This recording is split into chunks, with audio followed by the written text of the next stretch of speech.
Get over here!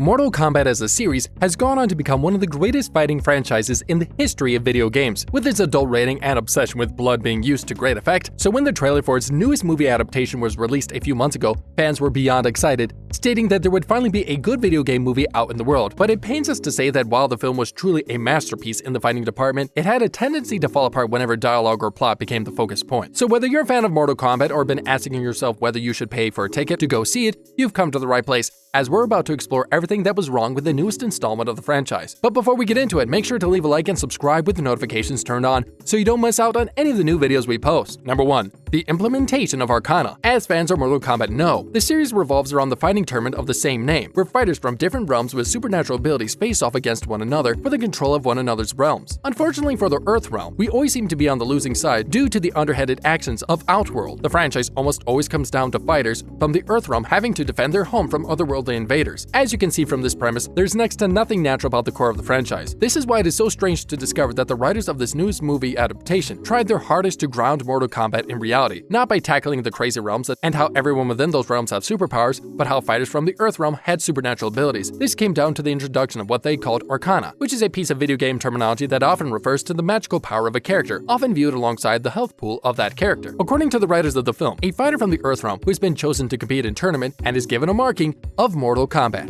And it is this marking that imbues the wearer with Arcana and allows him or her to use a particular supernatural ability. Whether it be Liu Kang's ability to bend fire or Kano's ability to shoot a laser beam from his eye, this was all the result of the mark. But this essentially makes no sense, not only to the fact that there are other realms that have fighters with supernatural abilities without having to possess the mark, but because of the implications of those on the Earth realm that do. Kano, for example, is a bad guy who fights for the side of Outworld during the runtime of the film. This means that in order for Sonya Blade to be able to use her powers, she has to rely on killing another one of Earth's champions. In other words, relying on Arcana when it comes to Earth's fighters shows that the Earth realm will always have a deficit of fighters when the tournament comes around, regardless of the underhanded actions of Shang Tsung. Arcana only really makes sense when it comes to supernatural abilities that stem within someone. A great example is Liu Kang, who has the ability to create and call forth fire in an attempt to burn his opponents. Since this power comes from within him, we could see how a mark imbuing him with such power would make sense. Kano and Jax, on the other hand, don't have a similar form of power. After losing his arms, Jax was given cybernetic implants, which is essentially what made him an incredible fighter. In the world of video games, he was a tank, slow but incredibly powerful. The same can be said about Kano, who in the video game was able to shoot a laser beam from his eye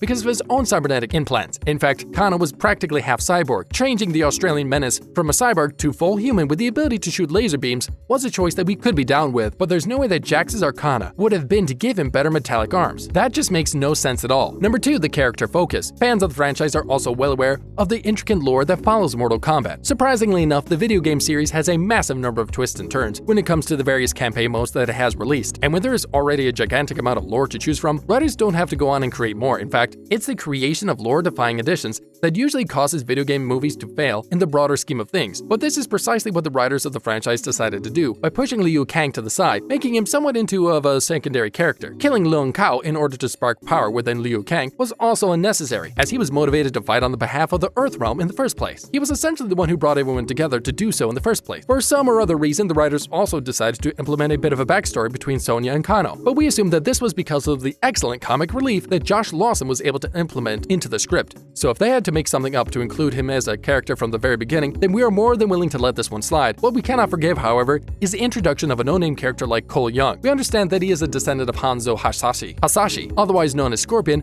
but why introduce a descendant when you actually have Scorpion waiting backstage? That's who fans really wanted to see face off against Sub-Zero, but instead they got an overpowered Ice Kang, which requires both Scorpion and his incredibly great grandson to work together to defeat him. With so many established characters to choose from, there was absolutely no need for the writers to introduce another character, especially one whose Arcana turned him into a punching bag. Number 3, the language gap. Another problematic aspect of the film came in the form of communication, which was especially prevalent when it came to the dialogue between Hanzo and Bi-Han. If you open your ears and pay attention to the subtitles of the movie, you'll quickly notice that while Hanzo speaks Japanese, Bi-Han speaks Chinese. At one point, Hanzo even states that he has no idea what Bi-Han is saying. That statement aside though, the two seem to follow the conversation pretty well regardless of the difference in language here. The same can be said about Hanzo's eldest son, who's able to understand Bi-Han even though he is conversing with him in Chinese. We suppose the argument could be that both families had a knowledge of Chinese and Japanese, and as such were able able to follow rudimentary sections of one another's speeches. The same could not be said about Cole, though, who after defeating Sub-Zero and being told by Scorpion to leave in Japanese appeared to understand exactly what he meant. And let's be honest here, Cole is about as Japanese as Hillary Clinton, so the same argument can't be used. There's also quite a bit of inconsistency when it came to language use. As we mentioned earlier, Hanzo is Japanese, but when he called out to Cole from the Netherrealm in a vision, he did so in English, which is a language that Hanzo doesn't speak. If he did speak it, he would have just asked Cole to leave Sub-Zero's death to him in Cole's native language. This was a bit of a mistake, but it does amount to nitpicking from the peanut gallery, as not many people noticed the change up. We couldn't ignore it from our list, though. Number 4, the Mythos. As we mentioned earlier, Mortal Kombat as a series has an incredible amount of lore connected to it, with quite a few rivalries that the writers could have drawn from. Correctly so, the writers chose to go with the rivalry between Scorpion and Sub-Zero, who have always had a checkered past since their clans had been forever at war with one another. The writers did, however, do this in the weakest way possible, by introducing Cole into the equation and making Sub-Zero far too overpowered for Scorpion to defeat on his own. Allowing Scorpion to be brought back from the dead and imbued with fire to combat the ice